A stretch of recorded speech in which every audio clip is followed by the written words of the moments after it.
Olá, graça e paz. Mateus 16:18, a palavra de Deus diz o seguinte: Portanto eu lhe digo, você é Pedro, e sobre esta pedra construirei a minha igreja, e nem a morte poderá vencê-la.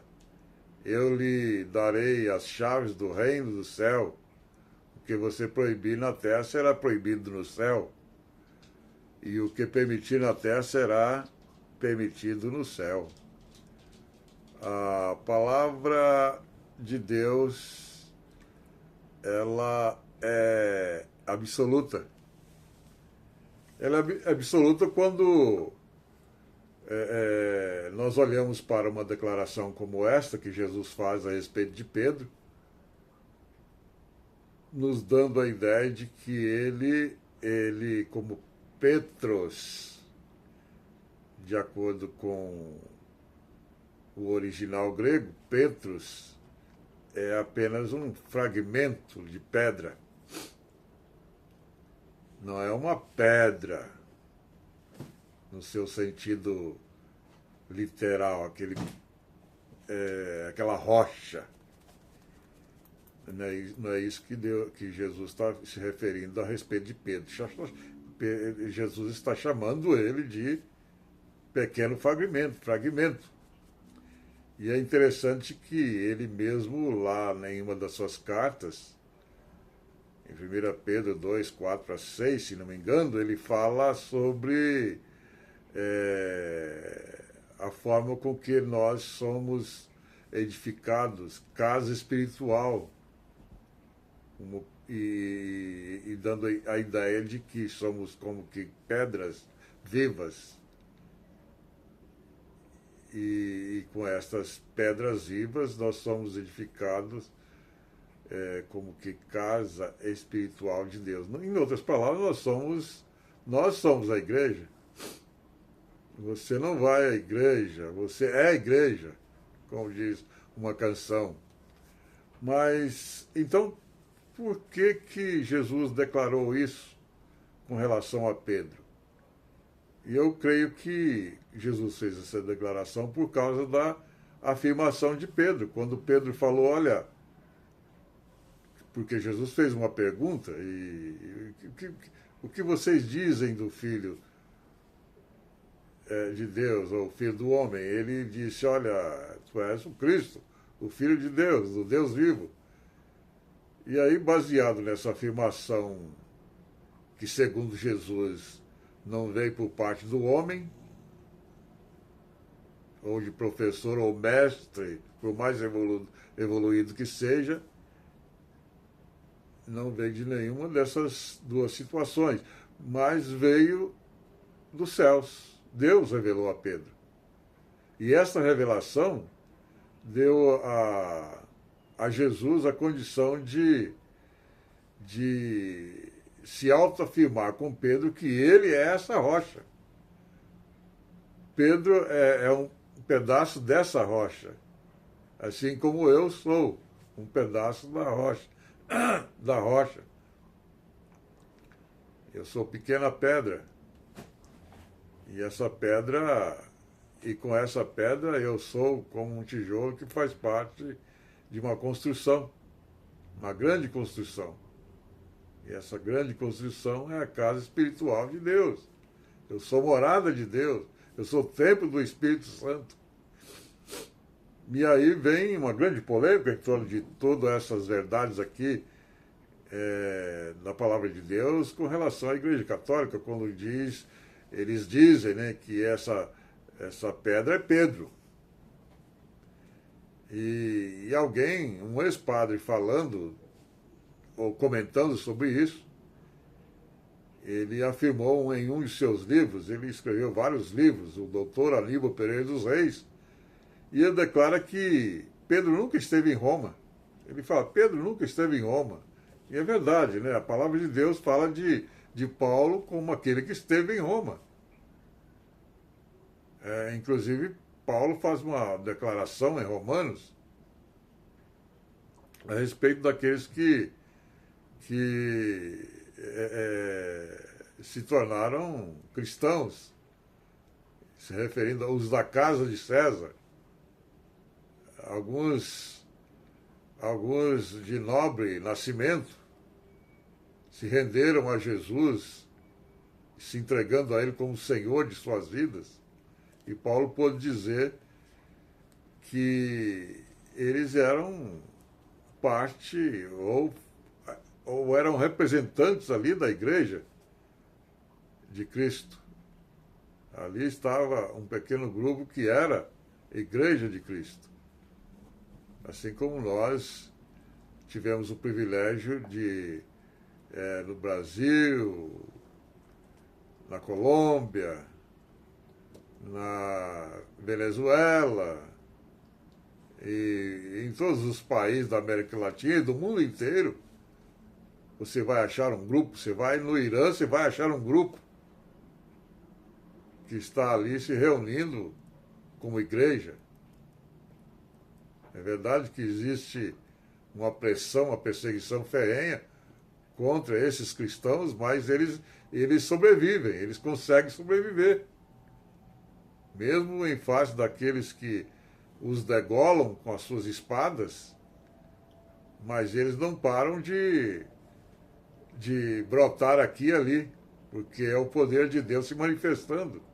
E é interessante a gente olhar para notícias e ver testemunhos de muçulmanos que falam que teve um encontro com Jesus e por isso não é mais muçulmano, agora são cristãos.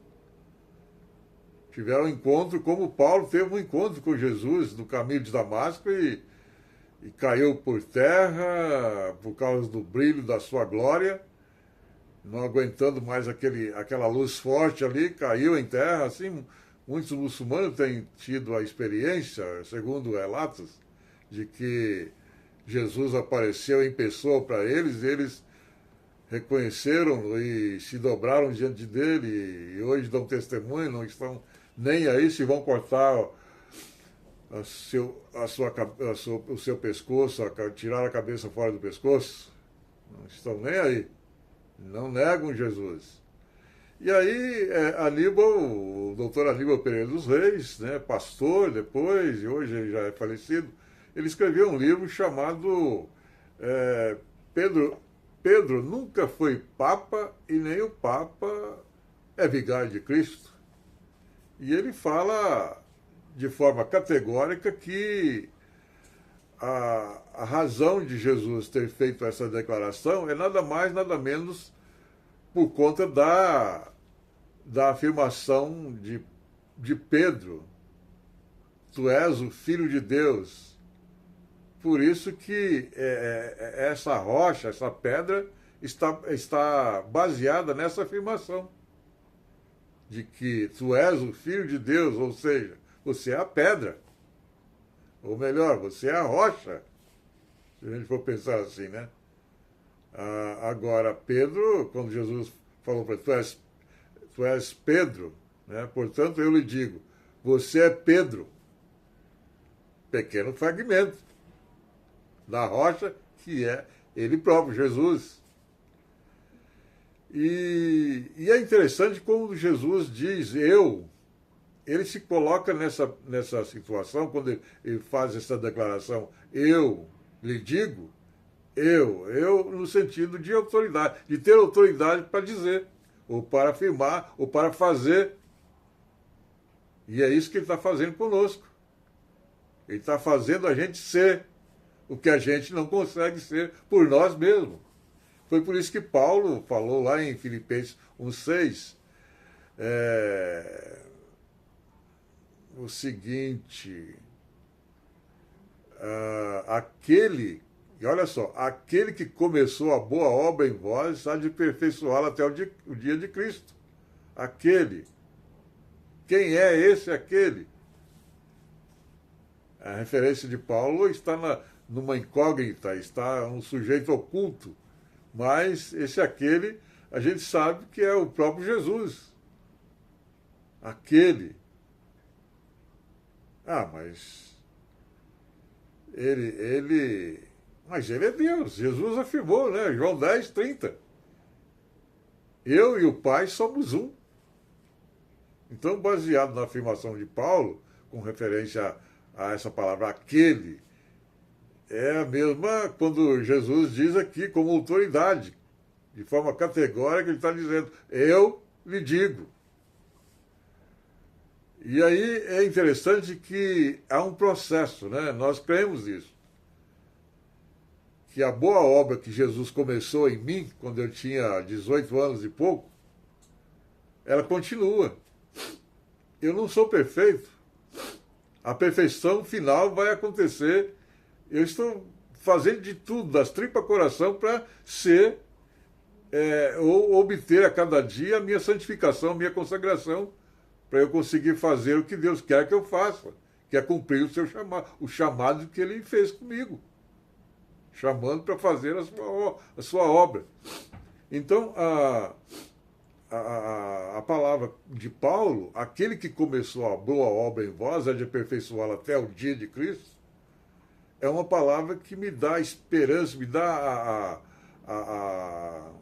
uma vibração, me faz energizar de tal forma que eu sinto que eu estou a cada dia mais entusiasmado com a vida, mais alegre com a vida.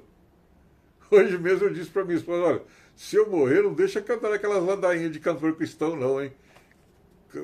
Chama lá um dia que estiver cantando lá na minha despedida, lá que vão descer o caixão para dentro da cova, que for cantar, canta lá, chama um pessoal lá de um metal gospel, né? Um rock bem daquele badalado gospel, porque eu quero alegria. Eu não estou indo para um lugar como aquele que o Senhor disse, né, a respeito. Eu não estou indo para aquele lugar que o rico foi, quando o Senhor Jesus disse que o rico, estando lá, gritava, Pai, mande Lázaro molhar a ponta dos dedos da água e me refrescar a língua, porque eu estou atormentado nessa água. Eu estou indo para esses lugares. Eu estou indo para o encontro do Senhor. Eu estou indo para um lugar de completa paz, um lugar de muita alegria, de muita felicidade, um lugar que diz a palavra que lá o Senhor vai enxugar toda lágrima será enxugada, ali não haverá mais morte, nunca mais eu vou ouvir de morte, eu vou entristecer porque eu ouvi falar que alguém morreu. Então, olhando para o restante do texto, Jesus diz, eu lhe digo que você é Pedro, e sobre esta pedra construirei a minha igreja, olha só, sobre esta pedra, ou seja, sobre esta rocha que é ele mesmo. Eu vou construir a minha igreja. E aí ele continua dizendo, e nem a morte poderá vencê-la. Na outra tradução, diz, as portas do inferno não prevalecerão contra ela.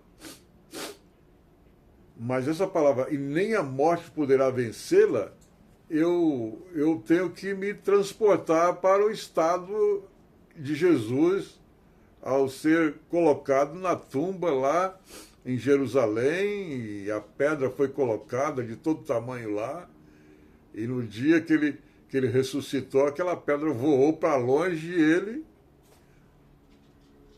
saiu com um corpo glorioso daquele lugar e foi até o cenáculo e cumprimentou os seus discípulos com a paz. Paz seja convosco. Alguns pensaram que ele era um fantasma, queria fugir, porque Jesus, imagina, tudo lacrado. Jesus entra e diz, paz seja convosco. E aí ele mostra para aquele que não acredita, né? Olha as minhas marcas em minhas mãos. Não seja incrédulo. Não seja incrédulo. Mete aqui um dedo na minha costela para você ver se isso aqui não é uma cicatriz. E aí pôde provar que ele estava ali em pessoa, com um corpo glorioso. E esse mesmo corpo nós vamos receber quando houver a ressurreição dos justos. Quando Jesus voltar, nós vamos ser os primeiros a sair daquele lugar. e ganhar uma forma diferente, uma forma que Paulo chama de forma gloriosa, corpo glorioso.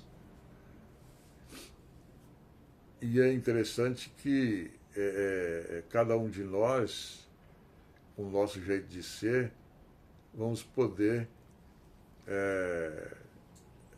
ainda que tenhamos as lutas para sobreviver nessa vida, os labores da vida, e mesmo crendo nessa grande empreitada que a igreja vai passar, né? Todos aqueles que faz parte da igreja, ou que é a igreja, uma vez que já tiver dormido no Senhor, como diz Paulo, vão poder ressuscitar, vão poder receber um corpo diferente. E você que ainda não tem certeza de nada disso, não acredita em nada disso, eu te digo, creia, leia a Bíblia, leia João, começa lendo o Evangelho de João, que vai falar de Jesus, aquele que é Senhor, aquele que é capaz de fazer você alcançar uma posição tão honrada que você nem imagina. Entregue-se a Ele, deixe que Ele faça a obra. Acredite nisso. Tenha fé nisso, de que Ele vai poder fazer a obra em você para a honra e glória dEle. E eu oro por isso, em nome de Jesus, para que você possa passar por isso, no nome dEle. Amém.